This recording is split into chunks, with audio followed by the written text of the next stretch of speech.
السلام عليكم ورحمة الله وبركاته. حبايبي عاملين ايه؟ يا رب تكونوا بخير. معاكم مس داليا واهلا بيكم في فيديو جديد للصف الرابع الابتدائي مادة اللغة العربية. النهاردة هنحل أسئلة كتاب الأضواء على القصة القصيرة حلم ليس مستحيلا. عندنا نشاط واحد، قررت جود تطبيق مفهوم إعادة تدوير في حيها أولا. عندنا هنا طبعا غلط. صنعت جود قبعة ونظارة من الأوراق القديمة، صح. صنعت جود من البرطمان زهرية جميلة، غلط. ابتكرت جود لعبة جديدة من بقايا الألعاب، صح.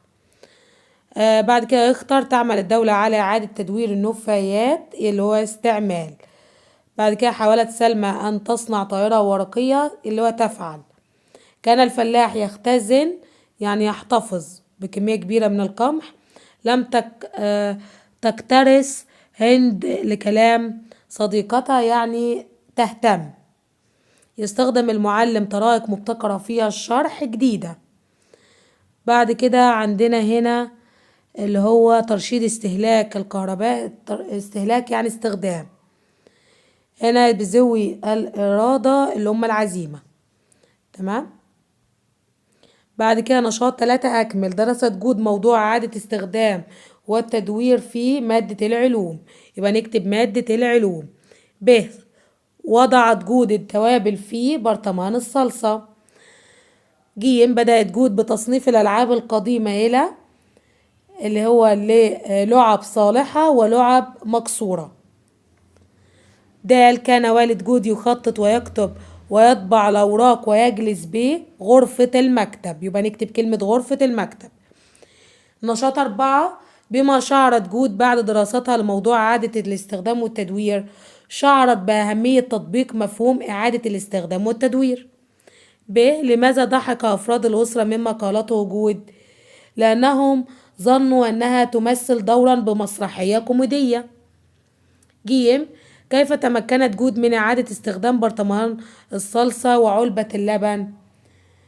قامت جود بغسل البرطمان ووضعت التوابل بداخله، أما العلبة فصنعت بها زهرية جميلة تعلق فيها المطبخ. د كيف استفادت جود من الألعاب القديمة المكسورة؟ حاولت جود تصليح ما يمكن إصلاحه من الألعاب المكسورة وابتكرت لعبة جديدة من بقايا اللعب. نشاط 5 مرادف تكترث اللي هو تهتم. بعد كده مضاد شكرت جحدت، جمع علبة علب. جلست جود مع والدتها في إحدى غرف المنزل، غلط. وضعت جود الصلصة بداخل البرطمان، غلط. ج اذكر الأشياء التي كانت الأم تهم بإلقائها، اللي هي عندنا برطمان الصلصة وعلبة اللبن، نكتب عندها ج. د كيف طبقت جود مفهوم إعادة التدوير مع والدتها، اللي هو إعادة استخدام برطمان الصلصة، غسلته ووضعت بداخله التوابل، وعلبة اللبن عملتها زهرية، تمام. نكتب عندها دي د. اختر الصواب. القرية جميلة، كلمة القرية اسم لأنها طبعا تبدأ بألف ولام. نشاط 6 مرادف توجهت اللي هو عندنا قصدت. مضاد ابتكرت قلدت.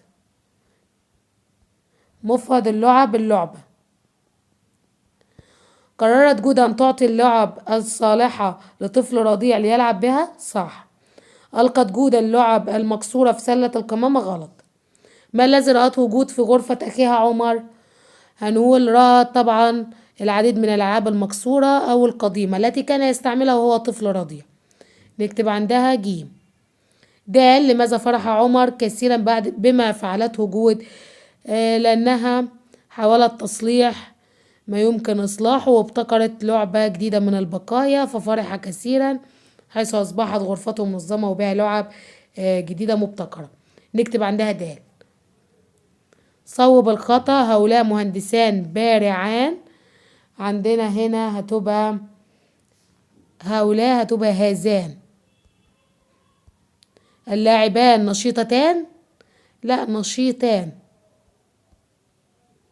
ممكن عايز تكتب اللاعبان تكتبها اللاعبتان، مفيش مشكلة، وتسيب نشيطتان زي ما هي، ماشي.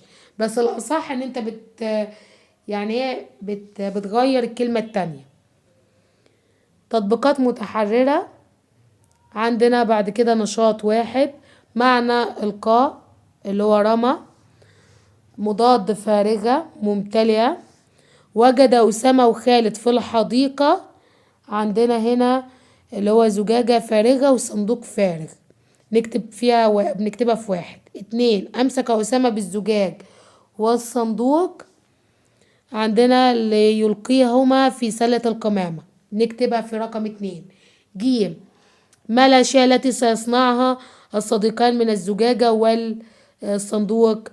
الزجاجة عملنا زهرية جميلة، والصندوق عملنا منه صندوق هدايا.